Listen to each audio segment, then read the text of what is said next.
On the course side, we knew that we might have to make some modifications to try to lengthen some holes, to try to maybe change some challenging aspects, or maybe change the optics of some of the holes. So we had one of the foremost designers in the country come in and do some work to help, tweak a few things. Maybe more surprising is the amount of activity that goes on to get a course ready. For the last 3 months, they have been building a city here on the grounds of Aronimink Golf Club. And, when the tournament's over, they'll start taking that down, and that'll take them, another 2 or 3 months to do that as well. Yeah. And the thing that was interesting for me to think about, some element of this type of activity is going on at another 12 or 15 courses around the country, because there's a professional tournament every weekend somewhere.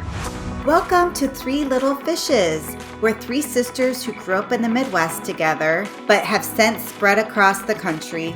I live in Los Angeles. I'm in Nashville. And I live in Philadelphia. We are all married with children, have all had careers, but now we stay at home with our families. Join us as we share secrets and stories about being women, wives, and mothers. We welcome you to laugh along, learn something new, reach out, and join our conversation. So let's jump in. What's up, fishes? What's What's up, fishes? Good to see you.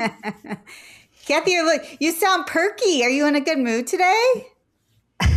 Well, I mean, surprisingly, I do have a little spunk in my step, and I don't know why, because honestly, I feel like I have been really doing a lot of stuff and running myself ragged. But I'm getting ready for company, and you know how that is. I'm sure all of you can relate. When you have company, you're like, oh, this needs to be fixed, and this needs to be fixed, and oh my gosh, we have to do all this. You kind of go way over the top. You really get a little, can I say, OCD about how things look, and nobody would notice but you. Well, I do appreciate the effort, because I'm one of those companies. So yeah, thanks a lot. All this work for you. Thank you. Well, yeah. I mean, I guess, we just had a bad winter, and it was really hard on our yard and our house. So it's like trying to do the cleanup and all that is like, what? But my latest thing, I mean, I kind of was laughing because, like Beauty and the Beast, like be our guests, put our services to the test. I'm like, I have been doing all that. The linens, the bedding, like everything. Are you singing Expect to See a Dancing Candelabra?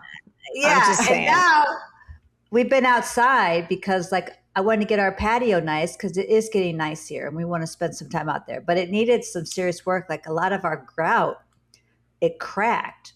Yeah. We had just had it professionally done a few years ago, but there were just some areas that we tried to fix, which Peter did beautifully. But there's an area that he didn't have time to do. So then I got to do it this morning. You're grouting your patio? So I've learned a new skill. I grouted part of our walkway where it cracked. It's so funny. Oh my gosh. Yeah. I mean, you are pretty handy. So Linda will have to be the judge to see how, maybe you can be hired out. I'll grade your work. Yeah. I mean, I think I did a pretty good job if I have to say so. But you are very meticulous. I don't know, but I mean, on top of all this, my middle son came home from college. And the poor thing, he actually had to go to a tournament for lacrosse. And so he literally dropped all his stuff from school. My husband went and moved him. They put it in the kitchen. And then my son had to leave to go out of state to go to this tournament. And I was like, I had just gotten everything kind of in its place. I know. It's an ongoing battle.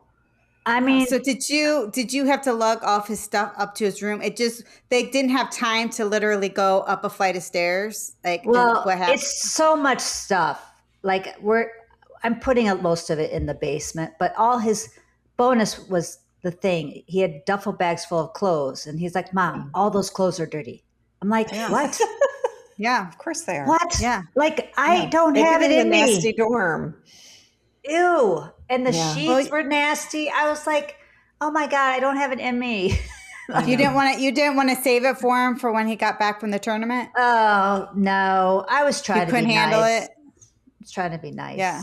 Well, you are nice. You are nice. You are nice. I Well, appreciate welcome home, all your Trevor. efforts. I can't wait to inspect your work.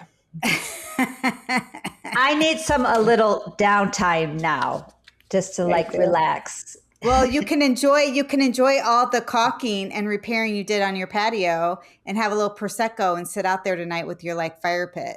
Yeah, that sounds good to me. I like it. Okay, you guys.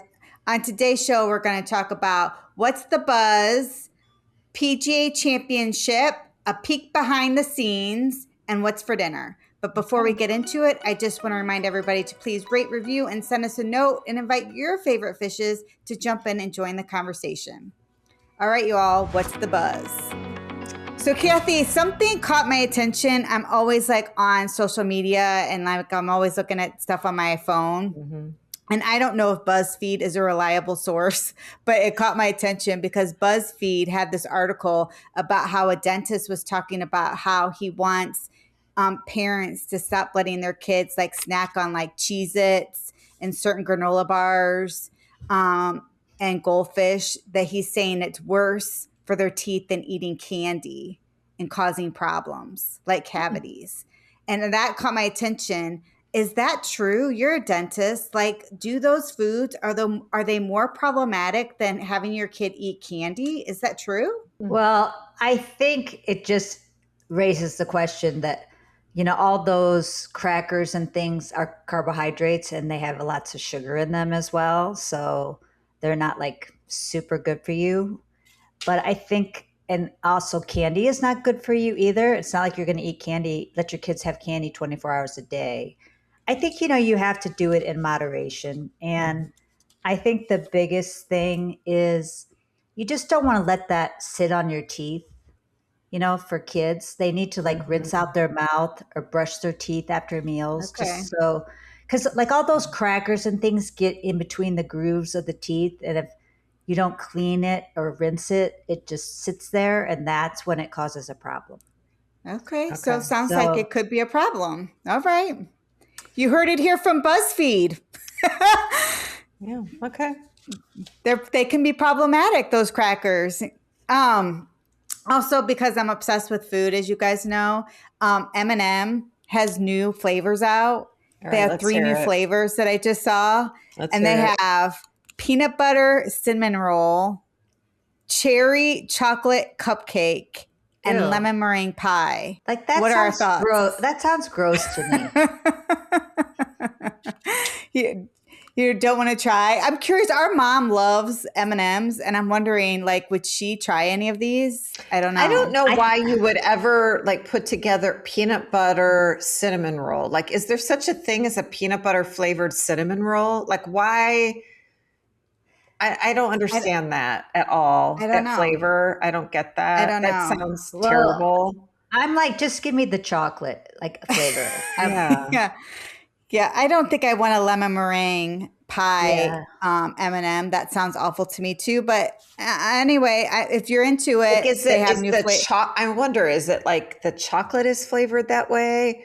Or is it a different filling with the candy coating? I don't understand how they do it. It must be a different filling, right? With the coating. I don't know. If I see some, maybe I'll pick it up just for get some and try it out. Purposes. Yeah. For research, yes. But I don't know. It does sound gross to me too. I don't know.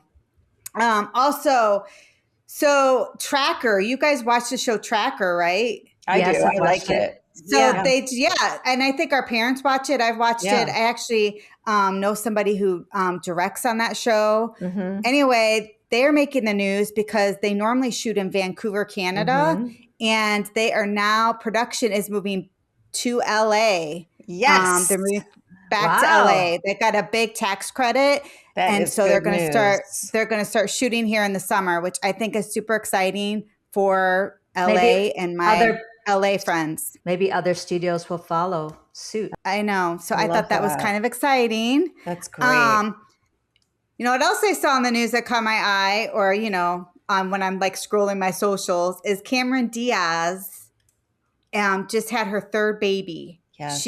How old is she? 53. 53, I think. I saw that too. Yeah. With Benji Madison. They're married. They have 2 other kids, and I guess they had it through a surrogate. They had a baby boy, I think, through a surrogate. But Wow. I mean, she's kind of close to she's a little older than me, but not much. I just that's amazing, I guess, having a baby at 53. But wow, right? Yeah. I mean, I want to know, how did they manage that?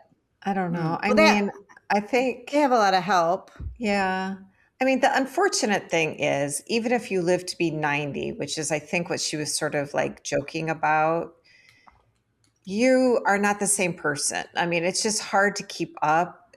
Your body wears out. So, I mean, good for them. They have help. I'm sure it's going to be fine, but I wouldn't want to do it. I mean, I don't know. Being an older mom might have more, I'm sure you could weigh the pros and cons of both, being younger and older. And I mean, men do it all the time with young wives, so I guess she can do it too. Yeah. Yeah. I mean, why not? Why not? But anyway, congratulations.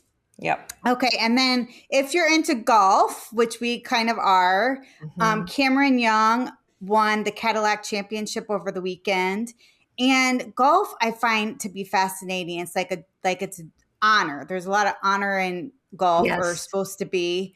And he hit his ball accidentally and it moved. And so if your ball moves at all, you're supposed to be penalized a stroke. And nobody saw it happen, but he saw that he knocked his ball and he gave himself a penalty shot and he still won.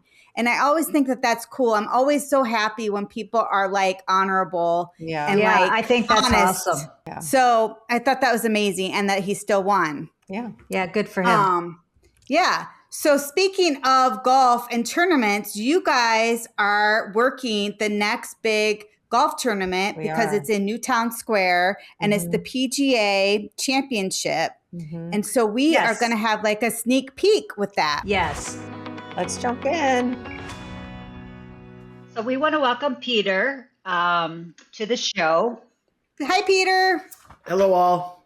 Peter's going to be our guest speaker today, talking about the PGA Championship. So my first question to you is, tell us a little bit about the tournament that's coming your way. Great. So we are hosting, Aronimink Golf Club is hosting the 108th PGA Championship golf tournament the week of May 11th to the 17th. This is one of the 4 major golf championships held each year. The PGA rotates at different venues. People may be aware that the Masters is always located at the course in Augusta, Georgia. But this tournament and the other majors rotate across championship golf courses around the country, and for the British Open, in the Europe environment. And so we are excited to be hosting the 108th PGA Championship. It's quite an honor to host that, and our club is very proud to have been selected. Peter, tell us what your role is at Aronimink. So I've been a member at Aronimink for over a decade. And as part of that, they had asked people to take on roles for the tournament. And so I was lucky enough to be able to serve as a committee chair for one of the areas. And there's dozens of committees, anything you can imagine, from caddy services to transportation to groundskeeping to hospitality to everything. And so the one that I'm in charge of with a colleague, I'm a co-chair, is the ticket and credential scanning committee. And so we will be responsible for managing people coming on to the property, making sure they have the right credentials, making sure we get them scanned, and making sure they get through the gates in an orderly fashion. And we'll have a team of about 125 volunteers or more helping us do that. Just for this one committee.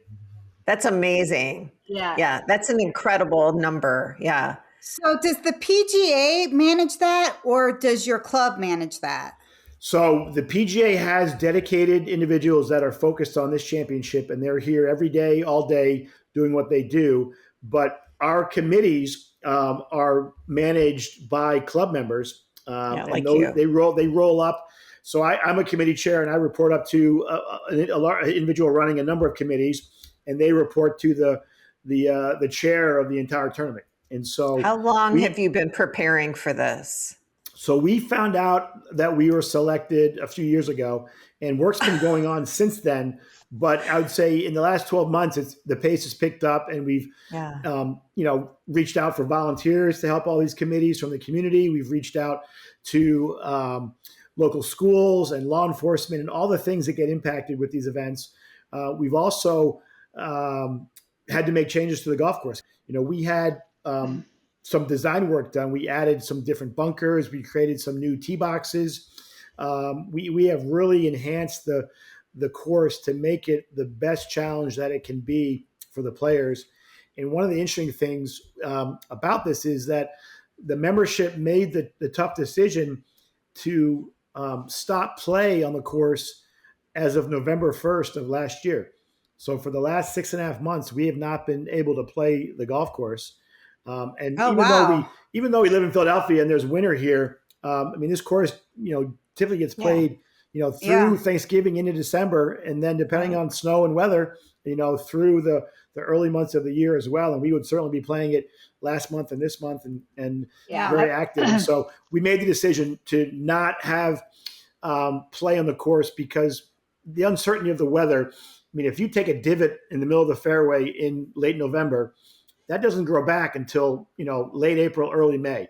And so we wanted the course to look in as pristine condition as it can be, because, we're expecting about 500 million people across the world to watch this tournament. And so tons of eyeballs. We wanted it to show. I'm sorry, 5 million? 500 million. 500 million. Across the world. Oh, wow. Yep. That is we were expecting number. Probably 200,000 plus or more people through the gates for the tournament. So it'll be very, very well attended. The tournament is already sold out. We had great interest in people attending the event. And so the tournament has already been sold out. So tell us where Aronimink is. Aronimink is in Newtown Square, which is a western suburb of Philadelphia. So it's off the main line area. It's a great environment, suburban environment of homes and schools and athletic activities. And it's a great place to grow up and raise a family and work and live every day. So how does the PGA Tour find your clubs? Like, do you ask to be a part of the PGA tournament, or do they find you? The tours generally are seeking certain caliber golf clubs to host these types of events. And there's lots of characteristics that go into being a course that could potentially be under consideration. And it's obviously the golf course itself needs to be championship caliber. It needs to be able to host large crowds. It needs to be able to be challenging for the PGA golf professionals. It needs to be a long course, as the professional golfers of today's age have gotten more fit and equipment's gotten better.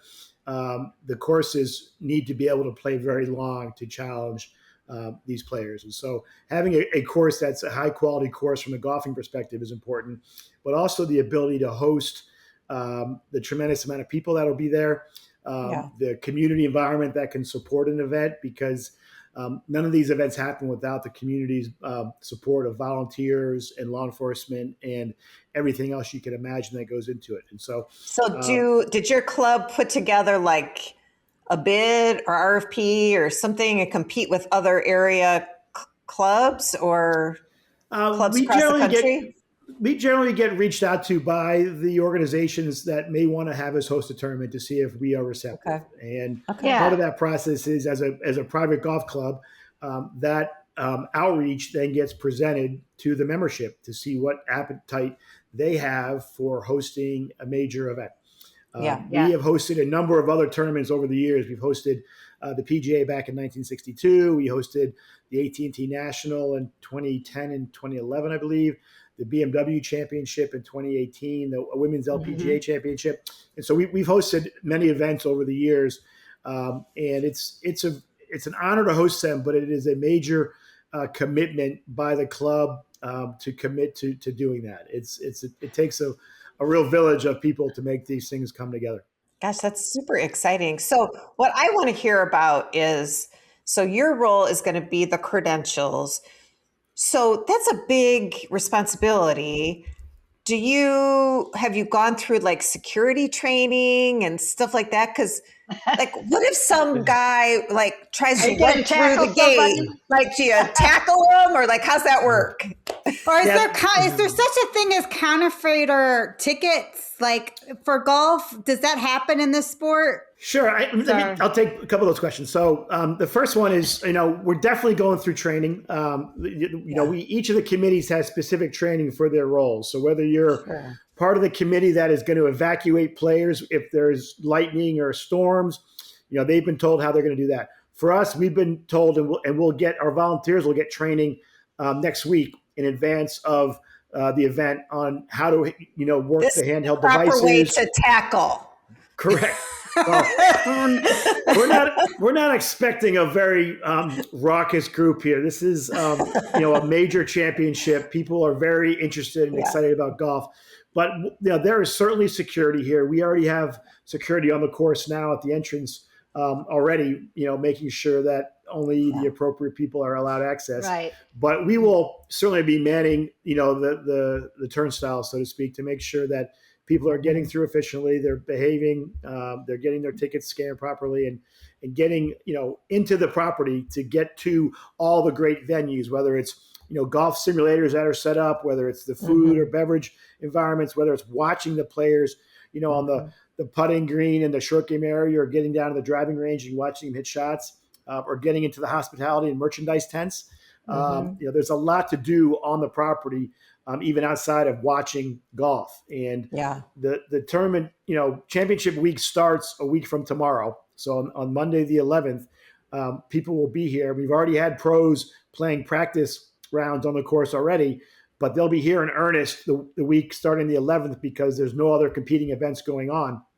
And so there'll be people out here watching practice rounds. There'll be people, bringing their kids. The neat thing on the practice rounds is you can have cameras. And so Monday, Tuesday, and Wednesday, you can get pictures. You can be doing a lot of things that won't be possible Thursday, Friday, Saturday, and Sunday of the championship. Does your general ticket let you go into all these extra things like the simulators, or are there certain levels of tickets? Your general ticket will give you access to everything I just talked about. But then there are also different levels of hospitality that people may have purchased. So there's a Club PGA experience that is a separate area that you need a certain ticket to get into.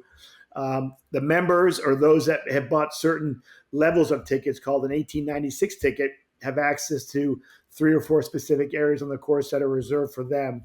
But the general ticket holder has full access to everything that I mentioned, from food and simulators and the merchandise tents and the practice areas and all of those things. So it's a very robust experience with some additional levels if people have decided to invest in those areas. And the sporting events are expensive and people like to get in them. Some sports have counterfeit tickets.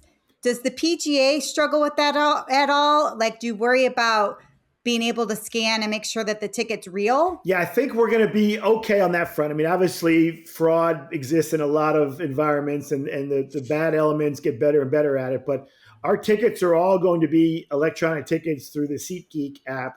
And so we're hopeful that most of that will be avoided. And people that are transferring tickets will be doing that through the SeatGeek act as well. So using that technology and the applications will make it easier for us to prevent some of those challenges. The other thing that's maybe unique to this tournament is that it's no reentry. So once you've had your ticket scanned and you've entered the tournament, when you leave, you cannot come back in unless you have a different ticket that hasn't been scanned yet. The only exception to that will be if there's a weather event where people have to leave the grounds because of lightning or storms or something. In that circumstance, there'll be ways to get back on the property. But in general, I think the ability to be fraudulent here is fairly minimal. So if anyone is listening and they're going to this tournament, is it a clear bag policy too? It is a clear bag policy. It There's a is, great okay. website you can get to for the PGA Championship to see what Okay. you can bring, what you cannot bring. But it would be the Okay. usual things. You can't bring Yeah. alcohol. You can't bring electronic devices other than your phone, because your phone is going to be where your tickets are. But you can't bring computers or iPads or tablets. Cameras. You cannot bring cameras other than Monday, Tuesday, and Wednesday during the practice rounds. Okay. You can't bring ladders. You can't bring telescoping things to take Ladders. selfies or stools Yeah. or golf clubs or any of those kinds of Right. things. Okay. You should bring a jacket because it could be weather dependent. Bring comfortable Yeah. walking shoes. There is some elevation to the course as you move around it. Bring sunscreen, bring hats, bring sunglasses because we're hoping for some nice weather. Yeah. And That sounds so be prepared fun. to be amazed at the course and amazed at the players, because the talent that exists today on the PGA it's Tour is unbelievable. just tremendous. Yeah, it's going to be super fun. I'm a big fan of Scotty Scheffler, and I think that would be fun to watch him play. Well, Scotty will be a very popular player this week because he's the defending champion of the PGA Championship. So he won it last year. He's playing tremendous. He just finished second today in the PGA Tour event down in Florida. And so he is doing very, very well, and will be a very crowded player being watched by many, as will Rory McIlroy, as will Ricky Fowler and Justin Thomas and all of these other players that are so strong and so popular. But from player 1 to player 156, all of them will have fans and people cheering them on, and we'll be looking for some great competition over the course of the week. So, Peter, I think that how many volunteers did you say that you all had? There's a couple thousand volunteers for the whole event.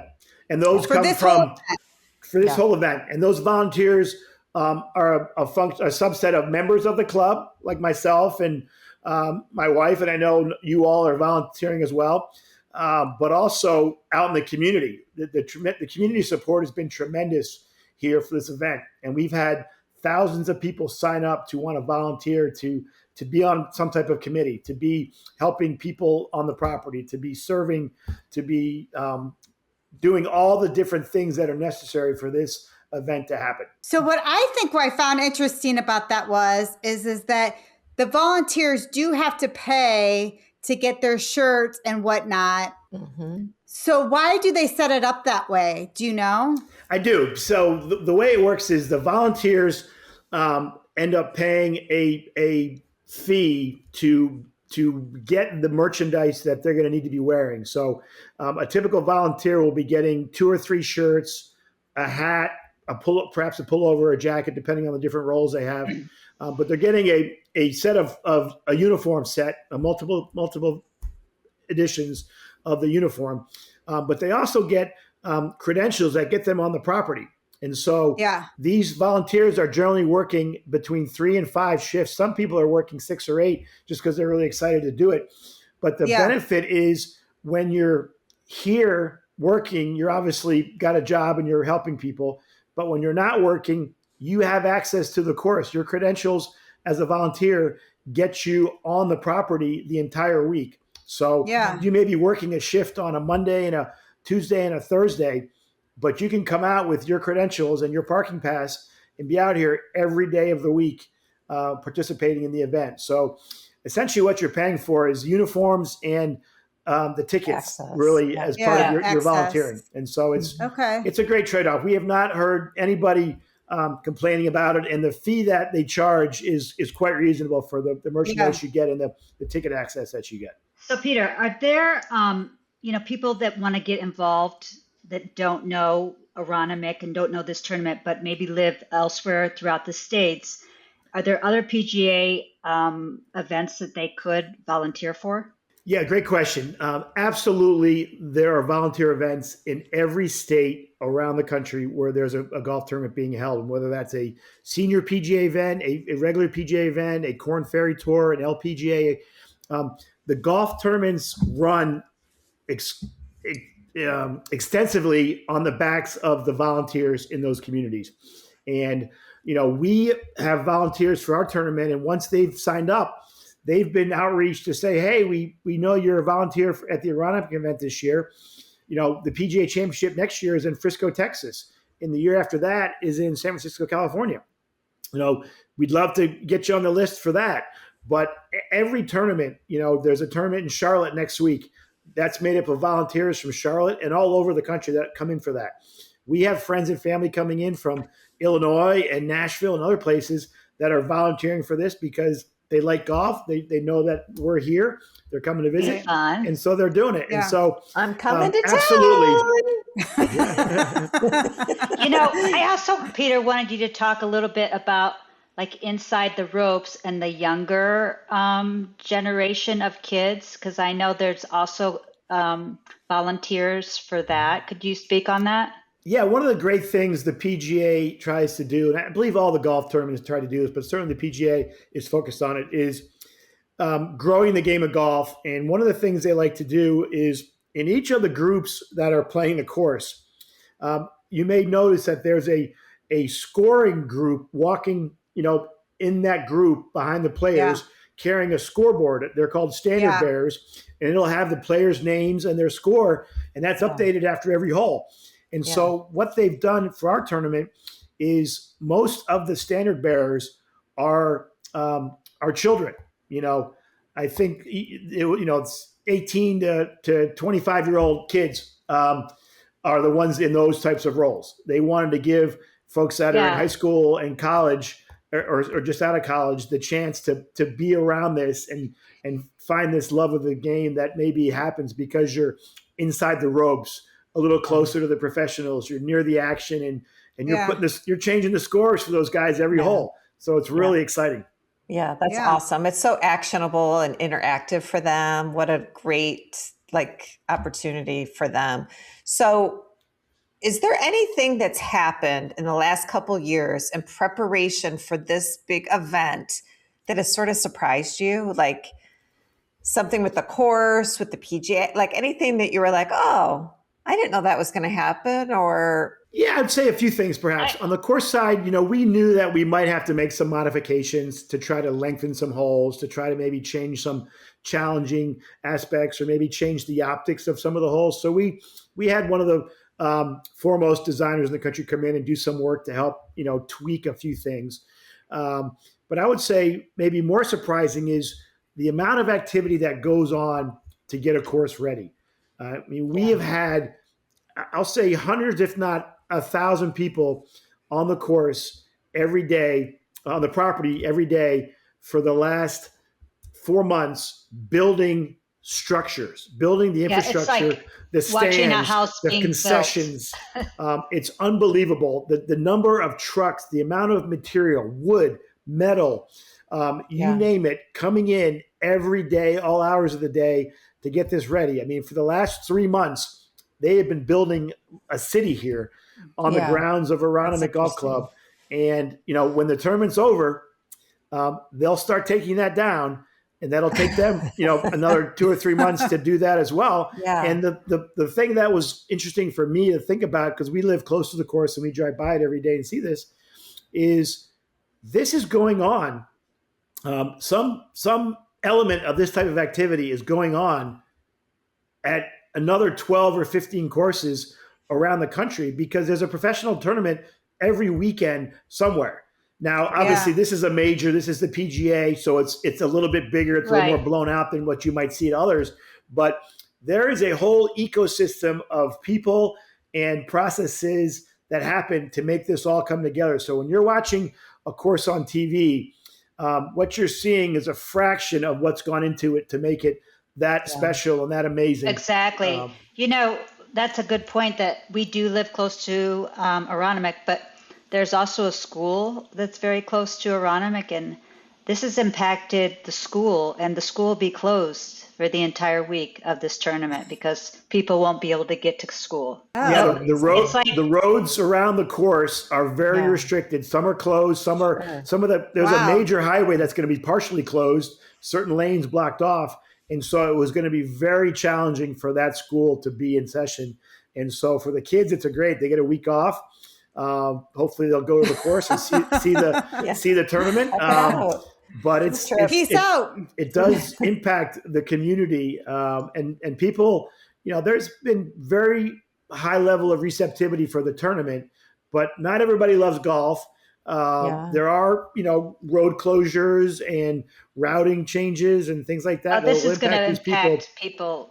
It'll be interesting this year to see. But having hosted them before, it's not new to the community. That people know what to expect. Right. And like I said, we're hoping for really nice weather so the course can look great. The players can be forced to play their best golf, so we can have a great champion for the tournament. Does the PGA then pay for the construction and the course changes, or is that something that your club takes on in exchange for the tournament to be there? Yeah, to be a host course. There's a partnership aspect to it. The PGA funds a lot of the activities, and they generate a lot of the revenue associated with this. So the ticket sales, the concession sales, and the merchandise and things like that. The club ends up making some money at the end of the day, but this is a PGA production, so to speak, and they are the ones that are putting on this great event, and we are fortunate to be their partners to make it happen.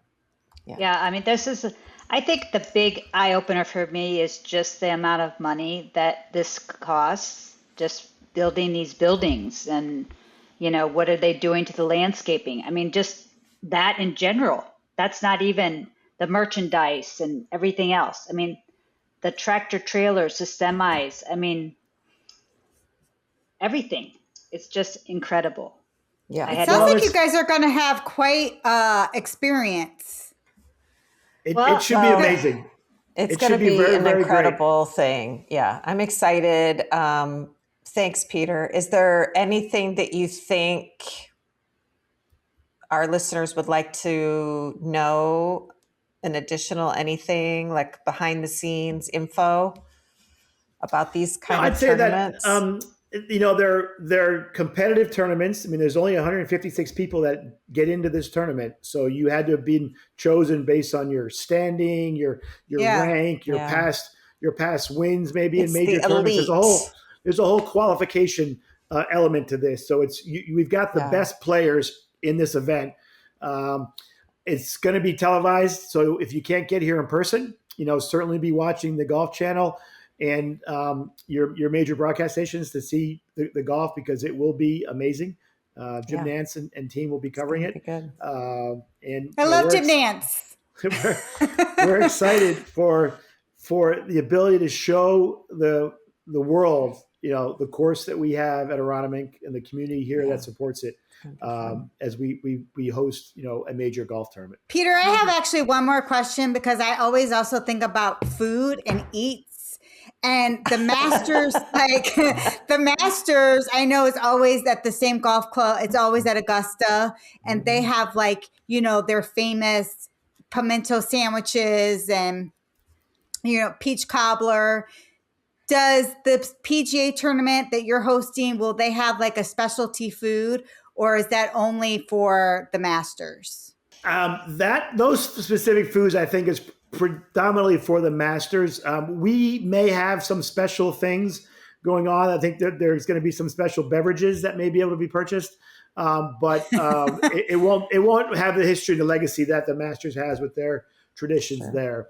But we'll have a full verse of food and beverage and concessions to meet the needs of the spectators that are going to be attending the tournament. One additional thing that I think is interesting to mention that I didn't is that this is the PGA Championship. This is the Professional Golf Association's championship tournament. And so the neat thing about this event is, in addition to the traditional PGA Tour professionals that play golf every day for a living, there will be 20 PGA golf professionals here who are club pros, who are teaching assistants, who are instructors of golf from clubs around the country that just played in their championship tournament last week to determine the top 20 players. And so you'll have 20 people playing the tournament on Thursday that don't do this every day like Scotty Scheffler and Rory McIlroy and Justin Thomas and those folks. These are guys that are running the pro shops at a golf course. They're teaching students how to play golf and parents fun. And families and grandparents. And it's a unique tournament that has these professional golfers as part of the field. And so it's fun to watch that. That's neat. Well, I'm looking forward to watching the tournament. Thank you so much, Pete, for coming in and Yes, thank giving you, us Peter. a little behind the scenes 411 about this tournament that's going to be happening. Well, super. It was fun to be here and share a little bit about the club. It's a very special place, and we're privileged to be members and privileged to be hosting this tournament, and looking forward to a great event in about 10 days. Good luck. You know, one thing that I was really surprised by when I was listening to all of this was the fact that so many volunteers are an integral part of the process. So like, and I think I read somewhere where like 2,000 volunteers are very commonly working one of these big events. And I know we're working it. I'm very excited to be doing it, but I was just really taken aback by how many people behind the scenes it takes. And they're not just like workers for the PGA, it's volunteers giving their time. And so it's a great way to, like, what I took away from it, if you are into it and you want to be involved and you want to see a tournament, and it's expensive to go to these tournaments if you just pay for a ticket. So it may be a good option for you to be able to go and enjoy it with spending, being a little bit more affordable, like giving your time to get some access to the tour. Yeah. I mean, it definitely, the volunteers, I mean, they come throughout the whole community, and it is a community event, really, from this area. So it's kind of cool because, you know, a lot of my friends are working it and talking. I mean, everyone's talking about it. Sure. And I mean, I have to say, you know, just the money generated from this tournament is incredible. I think that was the one thing that stood out to me. I mean, not only like the golf course changes, but like our surroundings have changed. Like I told you all before, but we have a road. So I've lived here for about 12 years, and we have a road that goes up to school, which has a big traffic circle. And it was like bare in the center. And it's like literally a quarter of a mile from Aronimink. And like last week, they had all this nursery people out putting beautification bushes and all kinds of stuff in this circle. And I'm like, what is going on? Like, they don't like it. The PGA is like, oh no, we can't have this eyesore. No, not on our watch. No thanks. It just was funny to me. Like, it's been no one cared about it before, but now it's going to be on TV. I mean, it is kind of cool that you guys are reaping some of the rewards for having such a major event in your backyard. I agree. There's been some downside though, right? Like if you're a member of the club, you haven't had access to the golf course itself though for like 6 months. That's so right. So there is like some, you know, I mean, some negatives to it, right? Like, you know, the traffic is going to be crazy. You've had all this construction. You haven't had access. Yeah. I mean, I think there are definitely negatives, but I think people are excited that this major championship wants to have it at this club. So, you know, it's not like you host it, you know, every year. I mean, I think if that were the case, people would say no. So I think people are willing to put up with it just because it is quite an event. Well, Kathy and I will be stomping around working. And so be on the lookout for some reels from Kathy and I. We'll give you a little peek behind the curtain firsthand, and you can all enjoy the experience with us. So I know, have fun. It'll be interesting to see does Cameron Young win back to back, or will Scotty Scheffler, like, you know, win? I really like him a lot, so it's going to be fun for you guys to watch. Yeah, I'm really excited for it. I'm looking forward to it. All right, thanks, Kath. What's for dinner? Grilled flank steak is what's for dinner. Okay. So I just made this recently, and I thought I would share because it was so good. So, you know, meat is really expensive right now. Flank steak is a little bit more affordable piece of meat, and I feel like you can also stretch it. So I got some flank steak and I marinated it all day long. And then I threw it on the grill, and it's quick. It cooks really quick, like 6 minutes on each side. I slice it up and I served it with some vegetables, and then we have leftovers. So we're going to make tacos, or you can make nachos, or you can make quesadillas. It really is yummy, and it stretches, and it kind of it feels a little fancy without being necessarily fancy. That sounds really good. I'm going to serve it to my guests this week. All right, Kath, close us out, babe. All right. We want to thank you for listening to our podcast and letting us sisters jump into your day. Please continue to follow us at 3littlefishes.com/show notes to make sure you're up for our exclusive content and recipes. Also, make sure to follow us at 3LF Pod on social media to be part of our daily conversation. We hope that you enjoy the Aronimic PGA Championship this week and have a wonderful weekend. Fishes out.